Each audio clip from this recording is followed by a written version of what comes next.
Hello and welcome to episode 34 of Area Control Bros. 34. Woo! We return after a extended holiday. Hopefully you guys all enjoyed your holidays as well. We're here to talk about a game that we did not cover that had been quite popular for time, and we played it back when it came out, and we played it again recently, and I believe we played it probably at some point in between those two periods as well. And Mm. that game is Wonderland's War, bag building and area control. Blake, you're the expert on this one. Do you want to talk about it a little bit? Yeah, I do. I want to start by just giving a little bit of a background. Let me paint a picture for the audience of what the lay of the land was as this game was coming out on crowdfunding. Because we were going to the board game shop at the time. We'd meet up on the Saturday. And I got to tell you, the people were pretty excited about Wonderland's War, and they were releasing this super deluxe version. And I remember where a guy would go with, I think his name is Brandon or something, and he bought this super deluxe version of Wonderland's War. And I had this version up here, and I had tricked it out a little bit, but this super deluxe version came through. It was just the box like laying on its side was a little bit larger than my head and a half, and it's got a figurine for a million different pieces. There's all these Wonderlandians. I mean, poker chips. This game was absolutely tricked out on the crowdfunding. Um, Definitely subject to that sort of board games as a toy condition that we often see on the modern crowdfunding. I mean, this game at the time, I remember thinking it was the biggest culprit of that. And there have been some since that have definitely gone even further. But in addition to this game being extremely like toyified, it also, as often goes hand in hand with that, had some really good marketing on crowdfunding. And so I was quite excited about this game. Um, it painted itself as this sort of new style of area control where you're going to do some bag building, right? And the thing about bag building, it's exactly the same as deck building. It's just a different, randomization mechanism, but mechanically exactly the same, just more tedious, right? So you've got a game that has a million different pieces, a million different figurines, and you've made like the actual randomization mechanism more tedious than it needs to be. And I'm not saying that that's necessarily a bad thing. It's just that you have to do something with the bag building that makes it feel worth it. And time and time again, I've tried to defend that Wonderland's War accomplishes that because there really is something that is special about, oh, reaching the bag, what am I going to pull out? Um, but the more I've thought about it, I've realized I don't actually think that's true in my heart of hearts. I don't think it's actually true. I think that Wonderland's War, using bag building as a randomization mechanism over deck building, is an absolute waste of time on an already quite bloated area control game. Dang, we're Um, coming right out of the gate here. Okay, Wow, yeah, it's he's swinging. Jeez. it's it's not absolutely irredeemable in every way, but there's a lot about this game that could have used a much deeper look, more polish. Um, they've released since its first go around a expansion called Shards of Madness, which I do own, although we haven't played with. If you read what Shards of Madness is, Shards of Madness is a way that you can replace all of the Wonderlandian cards with alternate versions of the cards. That's another thing this game does a lot of. It gives you a lot of alternate ways to play. From the get-go, you've got sort of basic chips in your bags, and it tells you in the tutorial, play with the chip version A, right? You don't have to change the chips, you just change the card. And that's how they try to justify the bag building in this is, oh, well, if it were deck building, you couldn't change what the cards do, right? Well, you could, you just have different cards. But with the bag building, they try to justify it that way. It's like, oh, you can use chip side A or chip side B or chip side C or chip side D. Let me tell you, it's way too much to think about. It's not gonna be fun trying to figure out which of these chip sides you should use. Honestly, it's just more bloat, and I think I would say the same about the Shards of Madness expansion. Frankly, you don't need a new option for every Wonderlandian. Well, there you have it from the expert. All right, review done. We gotta. That's good. No, I that's think like that's what I have to say as a critique of the game. I had to my get it oh, out because sorry. there is good stuff to do No, as no, well. geez, Blake really had that bottled up inside. It kind of all came out just in a stream, a surging river, as it were.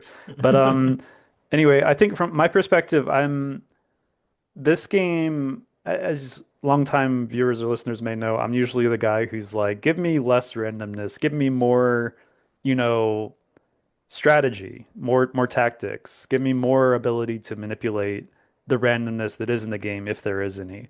Games like Comet, which don't really have any randomness really, except for like technically the sort of action card deck that is very minor and it usually does not influence the course of a game. Maybe there'd be like one game where you have one more attack because of a card, and that actually causes some important combat to go. But 99% of the time, there's Komet is kind of like a, very low RNG game. And I bring up Komet for a good reason, which is I say this is like a game that has around the same table presence, around the same like table real estate, and maybe even slightly longer game length than Komet. And so, and even the similar player count, because I think this game is really designed to be played at like 4 or 5. Um, and so when I'm playing this game, I'm like, there's got to be something this game does that is better than Komet. And maybe that's an unfair comparison, but I think that, and you also have the sort of individual asymmetric tech trees in this game and stuff. The difference is, the biggest difference is Kemet, you have so much player agency. I never really feel like I get to decide what I want to do in this game. It feels like the whole experience is on rails. Like, so let's just say you're going second in the tea party. There's going to be a good card that you go to. And I don't think there's really any like element of thinking that goes beyond that. It's kind of like, okay, this card is best for me. If I don't take it, the next person's going to take it, so I will take it. And then after that, when it gets refreshed, then okay, what's the next good card for me to take? I'll take that. And it might be like, well, okay, so there's not a huge amount of strategy in the tea party. It's kind of just like hoping that you roll low on the die that you have to roll when you reset the spread of cards, and just picking the card that's best for you.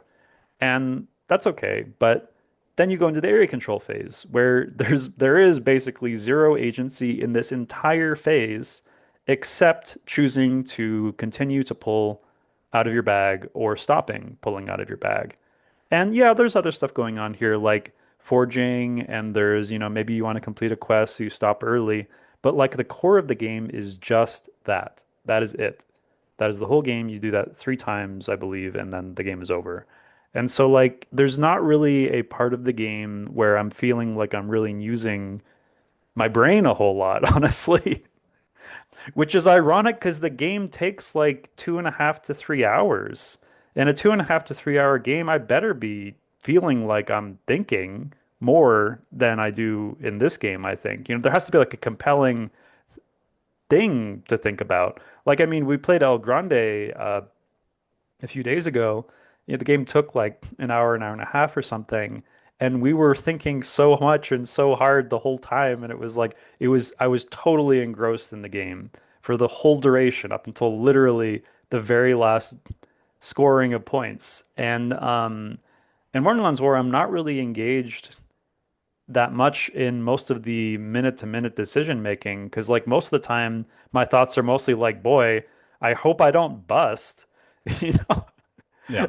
which happens, it's not like you're gonna because the game adds these madness chips to your bag over the course of the game progressively. And this is another weird thing, which is that the only way to deal with the fact that the game is giving you more madness chips inevitably, just as part of the game progressing, is to dilute your bag with more so that as a ratio, there are more non-madness chips than madness chips in your bag. And that feels weird that you're pigeonholed into doing this particular like way of dealing with it. Like that's kind of just the way you have to do it. And a lot of other things are the same way. Like it doesn't feel like you should be doing something with your forging that doesn't involve getting the points from castles. Like whatever else you're doing, you should always do the bottom row to get the bonus points from castles, I think. And like, yeah, maybe you do that first, maybe you do that last, but you feel like you kind of have to do it for endgame scoring. And then there's some other stuff in there, which is kind of like, yes, you have this player board, and yes, you may do things in a different order, but by the end of the game, I feel like everybody's going to have the bottom row teched, and then everyone's probably going to have all four of their faction abilities unlocked. So then, like, what was the point of like having to jump through these hoops to do that? It just kind of lends this extra layer of randomness because the only real difference is who was able to forge early versus who wasn't. You know, maybe in the first round of area control, like war, somebody just drew their forge chips and, had their bag reset more, and now they're ahead of everybody on forging, and they get to get that out of the way a little bit sooner. But like it's the bag is random. Like you don't know if you're even gonna pull your forge chips before you bust the first time, just for example. So I don't know. I Yeah. I'll start by saying I could see this game being somebody's favorite game. I think that there is something that is kind of interesting to me about like the bag building, something that's unique about it. Like I do think it is quite different than like a lot of different games that I have played. Um, and I know that you're saying, like, well, it's basically just like deck building, but with extra steps.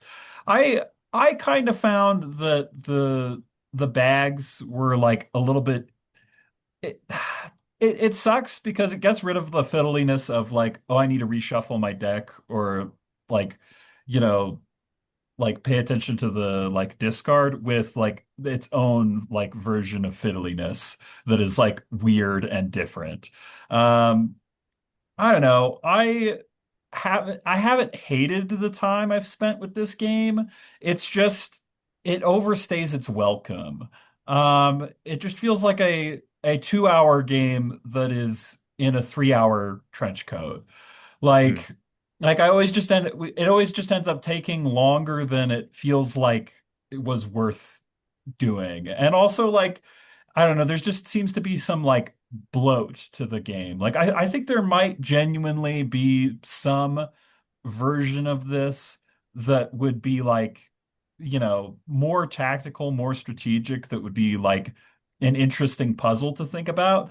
But I also think there might be something to be said about like isn't part of the theme that it's kind of just like fuck it, throw everything in and the kitchen sink. I mean, it is like Alice in Wonderland. So like, I don't know, part of the bloat you could say is like intentional. Again, I don't think it's like my favorite thing, but like, you know, I don't I don't see if somebody told me this was like, oh yeah, I love Wonderland's War. This is my favorite game. I could be like, yeah, sure, I get it. It's not mine. I don't like it's not my cup of tea, but like I could kind of see it. Not your So to cup of speak, tea, yeah. huh? Yeah, not my cup of tea. Yeah. I would be No, a I little bit harsher. I'd have to sort of mentally add that person to a list if they said this was their favorite game. put him on the no fly. No, I mean, I get what you're saying though, Ben. It is very unique.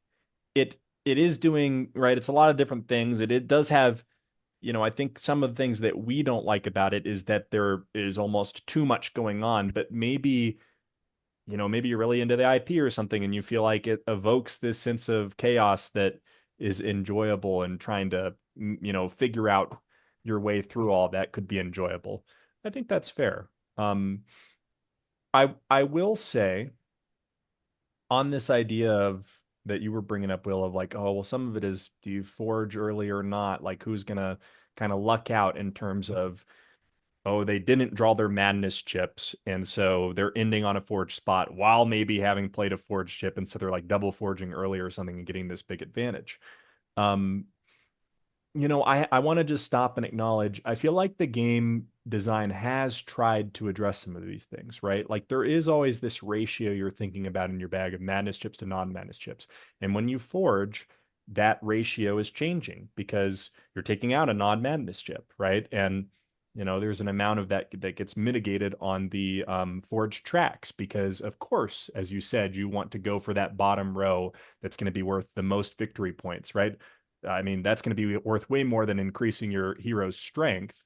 But the top rows are quicker to unlock you a bonus faction chip that for each of the factions is going to, I think they call them artifact chips, and then each of them kind of has their own name, the claw or the teapot or whatever. But each of those faction chips is going to interact with your various faction abilities, and typically there's some synergy that you can create there as you go throughout the game. And so they give you some reasons. They try to mitigate this idea of like, well, isn't there kind of an obvious play? I think it's important to acknowledge that they've tried. I think it's also important to acknowledge that they have kind of failed at that in some regards, because even where it feels like there's, multiple options, the game is ultimately, as you said at the beginning, it has a feeling of being on rails. And I think that's the part that is really hard to get around. Um, you know, your decision space in the Tea Party. It feels like the Tea Party is such an interesting way to sort of set up the board and how are we going to play? How are we going to do our area majority, right? How are we going to get our guys out? The Tea Party is very unique, right? It's checking that box. So, as Ben said, I could see how someone might like that. It's so different, right? But it just doesn't seem like it works that well, right? It is ultimately very railroaded. It feels like, oh, I have 10 cards out here and there's one or maybe two that are even worth considering. And then it just is going to get worse and worse. And, you know, that's part of it too. The decisions don't typically feel great in this game. They either feel forced or they feel bad, often, in my experience. Yeah. I do think there is a sense in like generally that you could probably just like play this completely brain dead and you might be at a pretty like similar like VP threshold as other people. Like if you just almost took like completely random cards, put things in random areas, like there's not and then just like took a random amount of chips out of your bag. Like there are some decision makings of like when to stop, but like I don't know. I feel like you could make a pretty dumb script that would like place in the top like, two like of score. Like Right. just like okay, fill up my bag with a bunch of crap and then like don't really pay too much of attention, just get dudes out. I don't Right. know. Like the win loss might be more determined by what do you roll on the madness die and how many shards is that adding to your deck, to your pile, and how many extra madness chips are you taking over the course of the game. It might be more based on that. And, when are you drawing the madness chips out of your bag, which is a point I want to address. Most games, Can if I they just have a pause you sort for of, 1 second? I yeah, just I just want to say before we move on from that, that die has no freaking reason to exist. You yeah, know? the I die think feels that if pitiful. it were the case that when you reset the Tea Party, you just get like one shard, it would be so much better rather than randomly like punishing people just for literally no reason for just rolling Right. high. Like would the game not be better if it was just and you didn't have to go through the roll, the game would be faster. You erase number of players times number of times, you go around rolls from the game. And Everybody it's just not takes just the it. time of rolling the die. I gotta also say, this board is so cluttered and the die just blends in, and there's only Yes, it's one of them. Yeah, you camouflaged. gotta I find felt like it. every time we were rolling the die, someone's like, "Where the hell is that thing at?" But But that's a it's good literally it's point, literally Will. minus VP, and as you said, it's like it's worse than that sometimes, where like you're taking an additional chip that clogs your bag. I mean, it's like a really big downside that's Yeah, totally random. You have no control over that die right, unless you're the cat faction, I guess. Yeah, well, I mean, and the control that I had over it was if I roll a three, it's actually a zero. right. Yeah, But which when is I was playing it, I mean, I think that's only in the two player anyway. I was like, also, it's like if I rolled a two or a three in the four-player game, it was like, You oh, I gave give somebody you else a chip or guys something, yeah, or a madness. madness Yeah. shard. Yeah. anyway. No, Sorry I to think I interrupt. think that no, not at all. That's a totally fair point. I think you could do something similar with the cards that ask you to roll the madness die. It's like we're slowing the game down. We're adding, you know, pretty I don't want to say significant, but what is it? Incremental. Like it's a lot of incremental and consequential variance to the game that we just don't need, right? You could also balance the cards in more interesting ways if they had static amount of shards that you add. In any event, right? There's sort of that component from a design philosophy perspective. It feels like the game hasn't considered all of these things. It feels like the game is okay with having this, chaotic feel, which again, maybe that's the point. Um, yeah, I've lost my train of thought a little bit. Oh no, I'm sorry. That's okay. Yeah, I mean, like I think that it's kind of interesting having the Wonderlandians to buy and then like the chips, but it is kind of luck of the draw. Like sometimes you just don't have the option to even be able to like take those. I think in like our first round, like I got honestly, like when I won the last game, I think it was mostly due to getting some pretty good luck early on of like taking the Wonderlandian that has a couple to like it's a couple of tokens that forge themselves when they play. So I got like a lot of early forging. But I don't know, the game I also think you just got screwed in that game that we were playing. Like every time you were rolling the madness die, you got like a two or a three. Yeah, I did get a lot of madness. I think the first two tea parties, I was taking the extra chip, and then Will took the extra one at the third tea party. But I think only because I took a card that reduced the number of shards that I had. It was like that was after getting mine halved both times. It was a little bit of an unlucky streak. I Mhm. did catch the point I had earlier, which was this. One other thing that really doesn't feel good to me in this game, I understand it's necessary based on the bust mechanic that they've implemented with the drawing of the chips, but your starting ratio and the ratio of madness to non-madness chips that you keep throughout the game just does not feel good, right? A lot of games that have a deck building element and have like curse cards, so to speak, in your deck, um, they would never start you with uh, three curse cards out of 10 in the deck. I mean, that would be totally unheard of. And like, I can't think of another game that does something like that. And it does just lead to these really feel bad moments early on where you can draw really, really poorly and totally screw yourself and set yourself up in a really poor position as a result through no fault of your own. Um, Frankly, I think in general, I don't like a game that starts you with curse cards. I think that a curse that you kind of take on as a cost to get something really strong, like as a cost benefit thing, in like the midpoint of a game can be quite interesting. But as a thing to start in your deck, it just doesn't feel good. They designed themselves into a hole though, because like the bag refresh is tied to you busting with the Yeah, three in there. And like it's easy to sort of like not take a big enough step back and say like, well, they can't fix it because they designed the game to around this. But then if you take one more step back, you're like, well, they designed the game this way. right. Like that didn't have to be what causes the bag to refresh. It could have been something else, maybe it refreshes at the end of every two battles that you participate in the war phase. I don't know. Like it really could have been like just anything that they could have thought of that isn't that. And then as you say, like curses, madness is something you take on to get higher power chips or something like that. I don't know. I mean, it's kind of a weird abstract mechanic because you're just like pushing up this number and then like your guys are dying incidentally because you're insane, I Hmm. guess. Like you genuinely could make it a more like direct mechanic where it's like, oh, the chip that I'm drawing is killing one of their dudes rather than killing one of mine. And then like if you lose all your dudes in a combat, then that's when the bag refreshes. Something like that. Like you genuinely could just like tie the actual bag building and the like chip drawing to the stuff that's going on the board and have that be like a more direct like affecting of the meeples.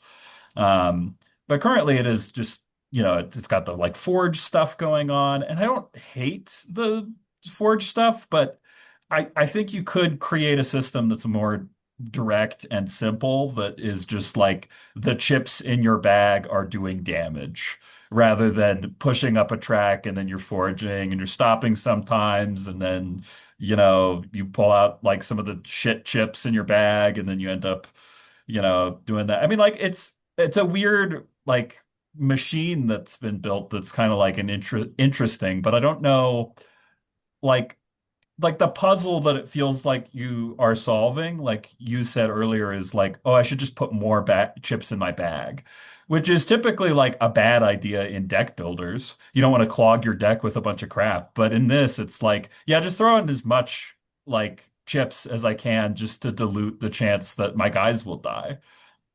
And I Right. think that does remove some of the like thinking. You can't ever build like a lean bag where you know what the distribution is, where like you are tracking that pretty meticulously and you're like, okay, well, I know that these are the chips that I have and that I might be able to draw.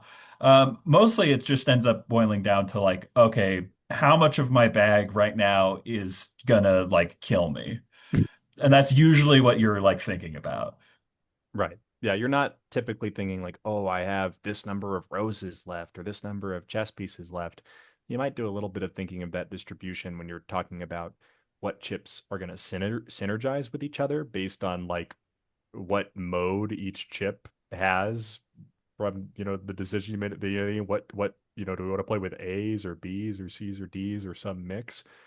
I gotta say on that front too, feels a little unpolished when they're telling you, "Hey, beginners, start with the A chips," and then you look at them and they have all these anti-synergies. Like, the chess pieces don't get doubled by the The pawns, flamingos. the Yeah. flamingos. The Yeah, and rooks, yeah, or whatever it was. Yeah. it's like, what is, why are we building that into this? It just doesn't quite make sense. Yeah. I also don't like the chips that just like become terrible. Like, they switch between one and five. It's The like just this. creatures. Yeah, the Yeah, creatures feel so fiddly for that reason, where right. it's like, okay, like I forgot until like I got through a reshuffle and I was like, oh, I only have one creature in my bag. This guy shouldn't be a five, Right. and I had to like correct that. But it's just like, there's so much on the board. I'm not gonna like, it's difficult to remember with all that's going on. Like, oh, okay, uh, crap. I need to like when it moves into my exhaust, not when I play it, but when it moves into my exhaust after the battle, after I get all the other like combat rewards and foraging,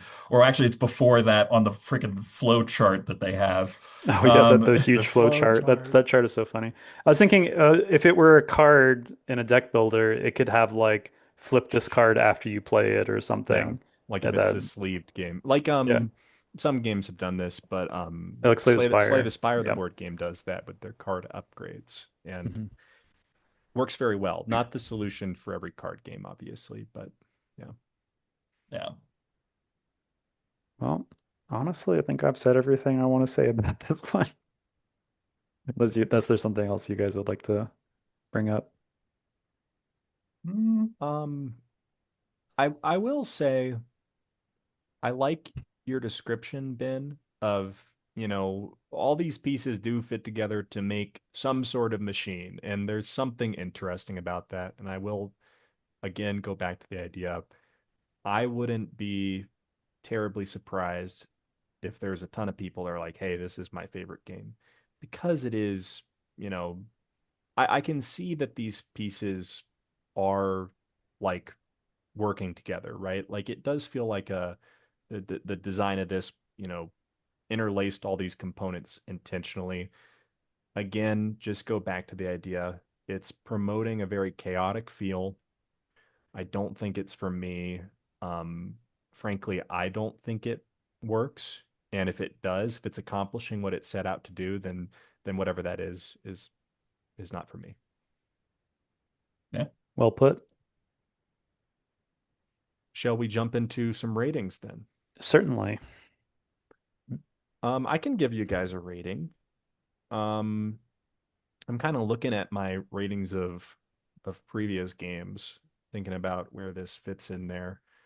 And It's interesting. I didn't think I'd be giving it this low of a rating, but I see that I've got Eclipse at a 4. And I see that I also have Burning Banners at a 4. And I'm Mm, like, I think I would rather play Eclipse than this, but not Burning Banners. I would rather play this than Burning Banners. Burning Banners should mm. probably have been lower on my score. Um, but I'll give it a 4. Like it fits in that realm. Yeah. I'm doing the same. I'm looking at what I've given around this range. I don't have the spreadsheet in front of me, you guys. I, I'm I just just I'm I looking can, at it. Yeah. you don't have to look at it, Ben, but I'll send it to you. yeah. Gosh, Uh Arcs is a 5 for me. Yeah. I'll go. I think as long as that's okay with you, Ben. yeah, go for it. I think I would rather play Arcs than this, which is my traditional words of damnation. I think I will say that I'm probably what did I get? Wait a second. What did I give Eclipse? What did I give Eclipse? I gave Eclipse a 5.5. Yeah, I would rather play Eclipse than this by a lot. I think this has to be a 4 as well for me. I think I think that sounds right just based on the ratings we've given before. I don't like any part of this game. Like this might be like a 1, but I'm like charitably giving it a 4 because I can see like maybe as you guys have been saying, like I can see people that are really into like certain aspects of this might like it. Like not everybody is like here for the strategic and tactical stuff. Maybe this is like a way to spend 3 hours with your friends and just revel in the chaos. That's cool. It's not for me. But for me, I think whereas Burning Banners, like I at least like the art and like the design and maybe even the aspirational aspects of the game. It's just sort of the technical nitty-gritty of the game that fell apart pretty drastically. With this game, I think like every single part of it I don't like. I don't like the art. I don't like the bag building. I don't like the area control. I think the drafting phase is probably the phase that could be the closest to being something cool. But if you compare it to a really elegant drafting game like Inish or something, you kind of really see how much this game leaves the player wanting how like it can provide this sort of vast expanse of visual stimulation while in reality providing you with a very narrow, sometimes even singular set of choices, I think is the sort of crucial way I think of this game. And I like games where not only does that vast expanse real and not fake, but also where the players can determine the course of the game in an interesting, organic way. And this game doesn't really do that at all. Like at the end, it's kind of a point salad, and there's not really sort of some sort of interesting king-slaying fight at the end to determine, the course of the Wonderlandian universe or anything like we see in the Matago games and in other games as well, where there's some sort of interesting table interaction that occurs. And that's another thing is the player interaction in this game is very limited, actually. Yeah, I mean, frankly, I don't think I've ever said this before, but I actually kind of hate this game. I think I've hated every play of it, and that's just where I'm at. Let it be known. Yeah. Well, I haven't hated it, and Okay, it's just me. I'm gonna give it a 6. I think I gave Bloodstones a 6.5. I was looking at the spreadsheet. I feel about this pretty similarly to as how I felt about Bloodstones. Like, I don't know. I'd play it again in like a year, I'd probably forget enough and be like happy to pick it up, you know? Like, that's where I'm at. I Yeah. didn't have a terrible time. It just overstayed its welcome a little bit for me. Like, I don't know.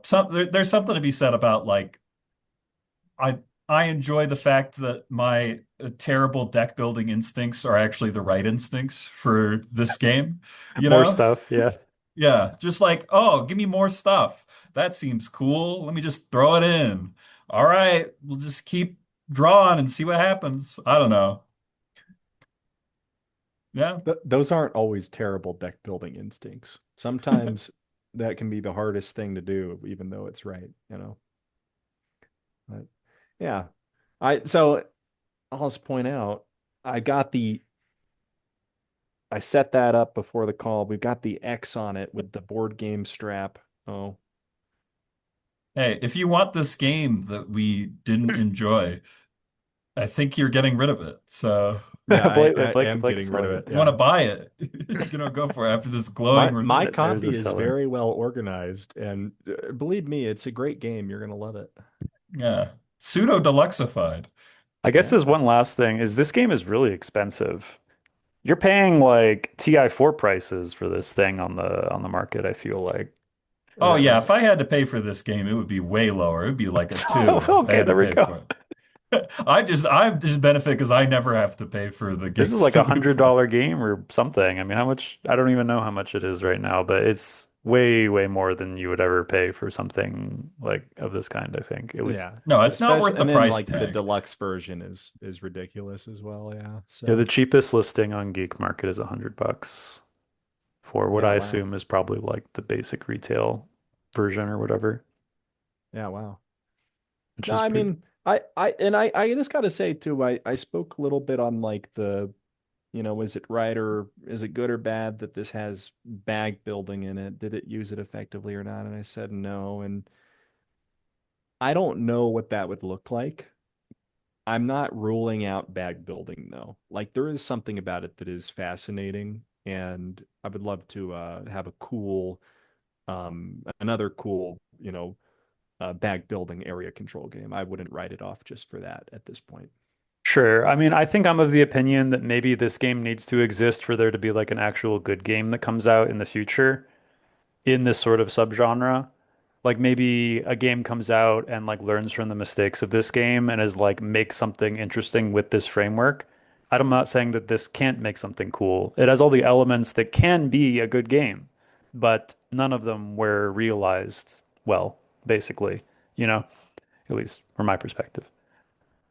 All right. Yeah. Well, that's Wonderland's War. There it Yeah. is. There it What's the sign out again, Ben? Game on, or is. See you next round. Yeah, see you see you next next round. round.